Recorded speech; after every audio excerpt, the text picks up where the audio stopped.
మనకి సెంటిమెంట్ ఏంటంటే ఫోటో వేరే బెడ్రూమ్లో ఉండకూడదు, బాత్రూంలో ఉండకూడదు అంటే దేవుణ్ణి ఎక్కడ ఉండాలో ఎక్కడ ఉండకూడదో మనం నిర్ణయం చేసేస్తాం.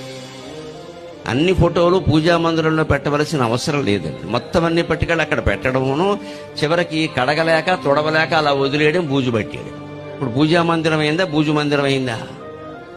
పూజా మందిరంలో కూడా మా ఇంట్లో నియమం ఏంటంటే కొత్త ఫోటో వస్తే పాత ఫోటో తీసేస్తాం. ఏమి ఇందులో ఇబ్బంది లేదు, నేను చేసి మీకు చెప్తాను. ఎప్పటికీ అదే ఉండాలి, ఎప్పటికీ దాన్నే. అవన్నీ ఏదో శ్రీ విద్య ఉపాసనలు, ఆ ఉపాసనలు ఆ వ్యవహారాలు వేరు. మామూలుగా మనం పెట్టుకుని దండం పెట్టుకోవడానికి ఎందుకండి? ఇలా మొత్తం అన్ని పేర్చుకుంటూ పోతే దేనికి మనం సేవ చేయలేం. పైగా బుర్రకి ఎలా బూజు పడుతుంది అంటే 36 విగ్రహాలు ఉన్నాయి, 36 పువ్వులు పెట్టాలి, 36 దండలు పెట్టాలి, 36 నైవేద్యాలు కూడా పెట్టాలి. మనం 36 ఆసుపత్రికి వెళ్ళిపోతాం ఈ చాకరీ చేసి.